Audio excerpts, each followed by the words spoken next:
Hello, everybody. Tonight was a sellout, 15,238. The gate was 2.5 million. That's U.S. The fight of the night was the main event. The performance of the night went to Devontae Smith and Montana De La Rosa. So congratulations to all of them. They all won $50,000. Who's got the first question? What's up, buddy? What's going on, Dana? Obviously, a crazy day for you, I'm sure. First and foremost, can you tell us the latest on Rob? We saw that he's out of surgery, but what can you tell us about his condition? That's it. He's out of surgery, and basically what they told me was his, his colon and his intestines had popped out. And they don't think that he didn't do anything yesterday, so they don't think it was anything that he did yesterday. They think he's had it for a while, and it's been popping in and out. The scary part is that if he took a shot to the stomach while that was he could have died. I mean, he could rupture the colon and you become septic, and that's not good. So, everything happens for a reason. This worked out, It's great the way this worked out, actually, to find out that this kid had this problem and was unhealthy, and we were able to get it fixed, and they think he'll be out 4 to 6 weeks. I was talking to Matt Damon tonight, and he disagrees. He said he's had hernia surgery, and anybody who said 4 to 6 weeks is ridiculous. That's not right, so we'll see how this thing plays out for Rob. I don't know. With the late shuffle, of course, you had to offer refunds. You said it was a sellout, but, do you know what kind of financial impact it had on the gate? Were there returns and resales? Were you at the fight tonight? Yeah, it was amazing. Yeah. Did you see an open seat? I didn't. I love Australia, man. This place is insane. It's awesome. No, the fans are incredible, man. They showed up. There was a big sign out in front that said, the main event is off, and you can get a refund on your tickets if you want. And people didn't want a refund. They wanted to see fights, so place was packed. You'd have never thought the main event was gone. Yeah. So incredible. How about pay-per-view wise? I imagine it couldn't have been great for pay-per-view sales. Do you have any indications? The pay-per-view wasn't bad. The pay-per-view wasn't bad at all. So it was a good night. I didn't sleep at all, but other than that, it was a great night.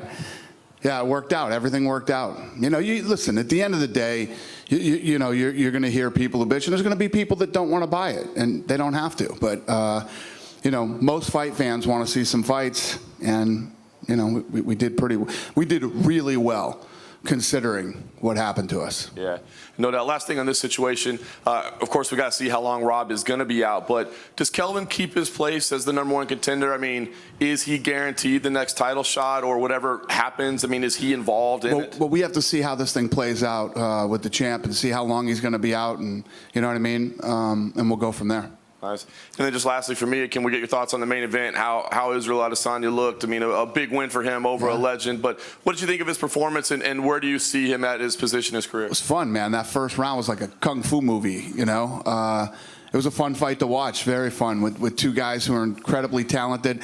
I was saying yesterday, any odds makers that makes Anderson Silva 7-1 is out of their mind. The guy is always taking care of himself. He's a great martial artist, and that was a fun fight.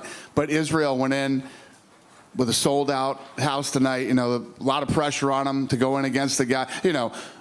Anderson's 42 years old. He's supposed to go in and beat Anderson. But those are the kind of positions you're in that you got a lot of pressure on you when you go in. Anderson even said, all the pressure's on him. There's none on me. And it was a fun fight. I think he did a good job against nobody. I don't know how people can't give Anderson Silva the credit that this guy deserves. 7-1 underdog. He's a crafty veteran. He's very talented. He's got knockout power. And if it went to the ground, he's a black belt in jiu-jitsu and has submitted a lot of guys who are great jiu-jitsu, black belts. So people are nuts counting him out. Dana, I'm just wondering, with Israel, he did a great job during Fight Week, did a lot of interviews, has a lot of skills when it comes to promotion. I'm just wondering your thoughts on him compared to some of the other rising stars that we've seen in the past, guys like Conor McGregor, other people in the UFC. Yeah, the kid's got it. He's got that. Not only is he talented in the octagon, he's talented outside of it too. His interviews are exciting. He's an interesting guy. He's fun to watch. And I think he's got a really bright future here. Calvin was in the back with the belt on his shoulder. I'm just wondering your reaction to seeing Calvin walking around with the belt today at the event and sort of ringside. That was Cejudo's belt that he borrowed. Yeah, it was cute. And just finally, I mean, you mentioned that it was a sellout and, people didn't refund their tickets. A couple of times we've tried to have, champions defend their title here. Would you be open to having Rob possibly defend his title in Australia in the future, possibly in 2019, 2020, if he's still the champ? Australia is where he's from. This is the motherland for him, but it hasn't been very nice to him, this country. He hasn't had the best of luck here. Yeah, we'll see how the timing plays out on this stuff. But listen, I'll come to Australia every weekend, man. I love this place. The people are incredible. The fans are amazing. Except for the guy that wrote "fuck UFC" over on that street the other day. Except for that guy, this place is great. Hey, Dana, I was just wondering, sort of historically, in terms of the events here in Australia, it's usually been pay-per-view fight night, pay-per-view fight night. Do you think because of this situation, one of the blessings could be that maybe the next event is a pay-per-view here in Australia? I'm not sure sort of what the future schedule is and when to come I don't know. I don't think that's a strategic thing where we're going pay-per-view fight night. But, if you look at the fights that we've brought here so far, I mean, this fight tonight that happened and the main event was supposed to happen. We brought Ronda Rousey here. To this day, Mark Hunt versus Bigfoot Silva is one of the greatest heavyweight fights I've ever seen, and it was insane. Every time we come here, the fights are really, really good. I believe it has a lot to do with the energy here in Australia and the fans, and fighters feed off that, man. They do. This is one of the funnest places in the world to come fight. And just to clarify that question, I meant if Rob ended up on the next card in here, because obviously if Rob's defending his belt, surely that's not going to be a fight, no? I know, but we're laying out, as we lay out the year, we have most of this year laid out already. And I don't think one of those was Australia to come back with a title fight. But who knows? Maybe we add Australia again and try Rob again for a third time here. Just in terms of Israel, as far as what's next, do you think there's any chance that he sort of gets this title shot over Kelvin Gastelum? I know there's unfinished business there, but at the presser there was talk that this was for the number one contender spot. Well, I think it is. This was for the number one contender spot, but we got to see how this plays out with Robin and how he's feeling. Just last one from me, Jimmy Crute, you're obviously very high on him at the press conference. What did you think of his win? I think he looked damn good, and especially against a really, really tough guy. I think there's only been 3 people that have ever finished him out of 40-something fights. So I didn't agree with the stoppage. I thought it was a bad stoppage. A lot of those shots were hitting him on the arm, but he was obviously hurt. But the fight could have gone a little longer. We could have saw a little bit more Crute. Bad stoppage, in my opinion. Hey, Dana. In the cage, Anderson said he'd like to fight in Curitiba, Brazil, later this year. Do you think that's possible? Yeah, it's definitely possible. We're still working on that card. And what sort of person would you put him in there against? Obviously, this Israel fight sort of sold on their styles, but who in the top 10 would you like to see him up against? Would it make sense for him at this point? I don't know. Tuesday we'll have a matchmaking meeting, and I'll have to look at it and figure it out. And your thoughts on the Conor McGregor link? Conor tweeted out he'd like to fight Anderson. It would be an honour. Did he really? Yeah. Yeah, no, I don't like that fight at all. Okay, fair enough. And just to clarify, Kelvin was back here. He said that there'd been some talks, but he received some payment for today, right? What? Who? Kelvin. Kelvin? Yeah. He has not yet. Yeah, but he will. Okay. Thank you. Yeah. Hi, Dana. So Hi. I just wanted to know what you thought about Montana De La Rosa's fight against Nadia. And then when she was back here, she said that she wanted to fight Paige Van Zant. And I just want to know what you think about that match. Yeah, I like it. And what I thought about her, she got $50,000 tonight. So I thought it was great. She looked dynamite tonight. Thank you. Thank you. Hey, Dana. There's a lot of uncertainty in a number of the divisions, and in this middleweight division is now a FITSAC characterization as well. Do you think at any point the UFC would consider outlining specific criteria for determining who the next number one contender is, specifically because you guys call yourself a league? I think we did, didn't we? Yeah, you did in this fight, but it tends to be rare, and it seems to be a lot of uncertainty. We go into these fights. How does it tend to be rare? Well, like lightweight's a good example. Okay. Where Ferguson won the interim title and then was stripped, and now we're not sure. He got hurt. Yeah, no, I'm not disagreeing that he won the title. Then what are you saying? I'm saying that a lot of fighters feel like they fight for a number one contender fight, win, and then something else happens but a month it's all later. based on who's healthy, who's ready to go, and who's not. Because the machine has to keep rolling. We have X amount of fights every year, and if you can't defend, listen, when you win an interim title, it means you're next.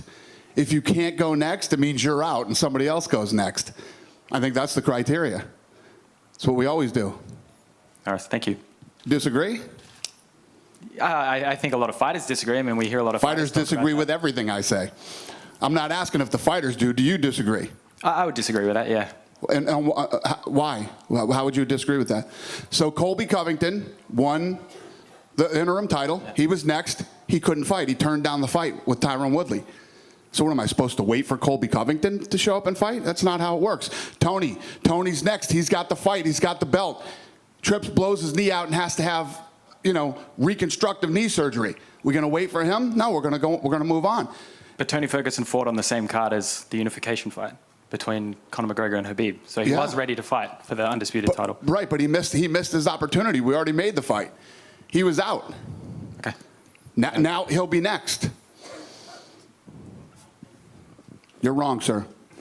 Sorry, Dana, just on interim titles, Khabib spoke about maybe taking a break till November, and Cowboy Cerrone was here talking about a potential Conor McGregor fight. I'm just wondering, what's the lightweight division sort of look like for you at the moment? And if Khabib does sit out till November, would you actually entertain the idea of bringing in an interim title? Well, like this gentleman just said, I just said, guys can't sit out and wait that long when you have the title. You can't do it. So if that's true and he's going to do that, then we'd have to figure out something else. And you start looking at whether it's Conor McGregor, Tony Ferguson, or, one of these other guys. Whoever wants to, when opportunity knocks, answer the door. And we'll see how this thing plays out. That's the criteria. I'm just messing with you, man.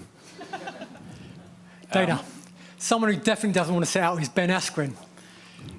With his attitude and the entertainment he's already brought to the UFC now, particularly on Twitter, even though he hasn't already fought, do you wish you'd brought him in a little bit earlier? Say that again. Askren wants to fight. He wants to fight everybody. Am I looking to do what? Do you wish you'd brought him into the UFC a little bit earlier? Oh. No, I think right now is the perfect time. Seriously, I think right now is the perfect time. Listen, this guy cruised around and he fought in different promotions, and he's 27-0 now, and he's here, and people are excited about him being here now, and let's see what happens. And one more for me. Obviously, China and Japan are big on your plans. How about Southeast Asia? Is there any plans to come back there in 2019? Off the top of my head, I don't know the answer to that question right now. Cool. All right.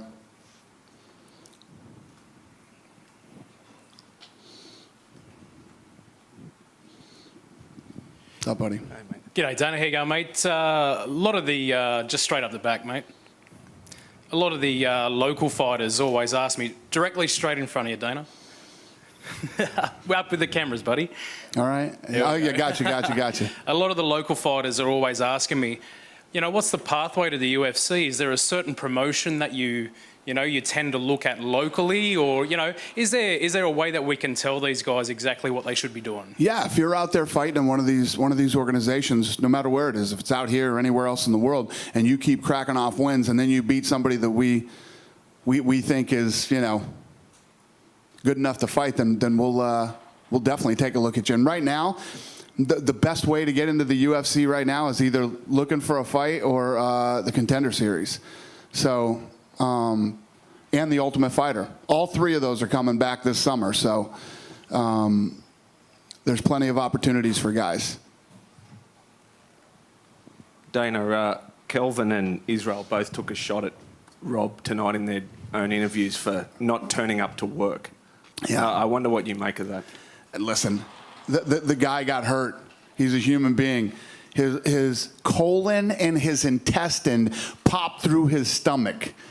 I think we can give him a pass on not showing up to work, and I'm glad that that it happened, because they think it's been there for a while, and they think it's been bothering him for a while, and he didn't realize what it was. And super dangerous. This is something legit. This is something real. This isn't some bullshit like some of the guys recently who have turned down fights. This is as legit and as real as you can get. And his family was fighting with him because he didn't want to go to the hospital till 5 o'clock this morning. He was actually going to fight, push through it and fight, and thank God he didn't. So, yeah.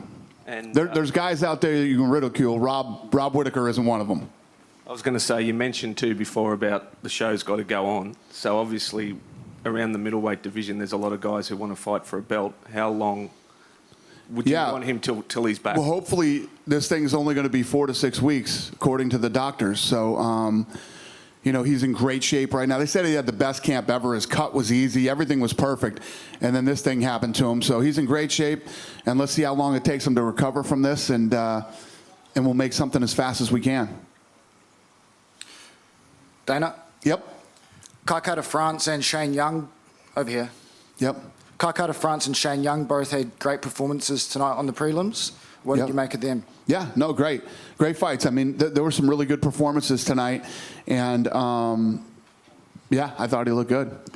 And those two and Israel both from New Zealand. Is there any possibility of returning there this year or in 2020? To New Zealand? Yes. Well, look at Israel now. I mean, everything's possible. Kai and Shane and Dan Hooker. There's a bunch of guys there now. I agree. You know the answer to that question. The answer to that question is yes. I mean, this part of the world right now, I was saying this the other day, when we first started coming over here and building this market, we had Elvis Sinisic and Parosh. Those were like the only two guys that I knew of that fought. Now it's blown up so much. Not only are there tons of guys fighting, there are tons of talented people here. People who are gonna climb up into the ranks and possibly become world champions someday. So this is a great market. I mean, if you ever, I was talking about the market the other day when I was doing all the PR leading up to the fight. If tonight didn't prove what an incredible, amazing market this is, nothing will. The main event with the Australian champion falls out, and this place was packed like nothing happened to the card. It was awesome. Love it. I'd literally come here every weekend if we could. Hey, Dana, right in front of you. Yep. Now, I just want to go back on the Jimmy Crute and Sam Alvey fight. Now, I thought that was interesting because I agree with you, it was a bad stoppage, but Jimmy Crute tried the walkaway. What did you think of that? No, the ref screwed that up too. Yeah. The ref jumped in there and he thought the ref was breaking it up. The ref did a really, really bad job. Real poor refereeing in that fight. And, when something like that happens, it could have cost Crute the fight because if Alvey got back up and and then he goes to stop it too soon, then he stops it too early. In my opinion, it happens sometimes, and it sucks for Sam. Were you surprised about the crowd reaction in the main event? Because there was a lot of Silva chants out there when Israel. I thought there would be more support for Israel, but there would seem to be a hell of a lot of support for a legend. Yeah, I don't, because I think I think everybody respects Anderson Silva so much. He's in there at 42 years old and 7-1 underdog and all that stuff. It's hard not to cheer for a living legend. Now. And I don't think it doesn't mean that they don't like Israel. No. It's just, it's Anderson. There was a bit of split because as soon as the Silva chant came in, then an Izzy chant came in, so it was a weird one. When the main event got pulled, we were obviously all disappointed, but how did the decision for Vannata and Mariano to move up to co-main event, how did that come about? Because the guys called me from Vegas and said, what do you want to do? And I said, this is a no-brainer. It's a no-brainer. Tell me the last shitty fight you saw that kid in. It doesn't exist. The kid's an animal. I love the way that kid fights. And that's the thing. He had said something to me about being on I'm on Fight Pass, but you're the main event on Fight Pass. You know what I mean? What people don't realize is there's actually a marketing budget for Fight Pass. So all the attention goes to him. Then there's a marketing budget for the guy who headlines ESPN. Right? Then there's a marketing budget for whoever headlines and co-main events pay-per-view. So everybody gets a shitload of money spent on them. So we make sure that we put the best guys or the ones that we think are going to put on the best fights in those main event positions. That's how that works. So it's no disrespect. If you end up on Fight Pass, there's a lot of money being thrown at your name. Just a final one for me. Anderson said in the octagon after his fight that he wants to go back and fight in Brazil. Yep. Is Silva versus Weidman 3 something you'd be interested in? Yeah. I mean, I'd do that fight again if they both wanted to do it. It's a fun fight. Makes sense. Yeah. Thanks, Dana. Thank you.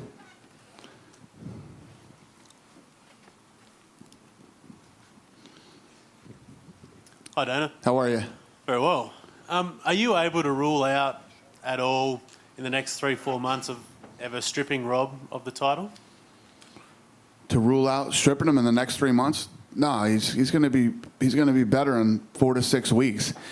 When we have a guy who blows an ACL or says I'm going to take some time off or things like this, those we look at how long the guys are going to be off. Then we look at whether these other guys should have to wait. Time is not your friend in this business. So when one guy decides he wants to take time, it's not fair to everybody else that is in there grinding and fighting. So Rob is looking like 4 to 6 weeks. We'll see how his progression goes, and we'll go from there. Would it hurt you more stripping him than you have with some of the other strips you've had to do? It's never fun to strip somebody of the title. It's never fun. They worked hard to get there. They went through a lot of shit to earn that title, and it's never fun to take it away from anybody. Last one from me. At the end of the first round of the main event, when the crowd was losing their mind, right at the end of the first round, everyone jumped to their feet.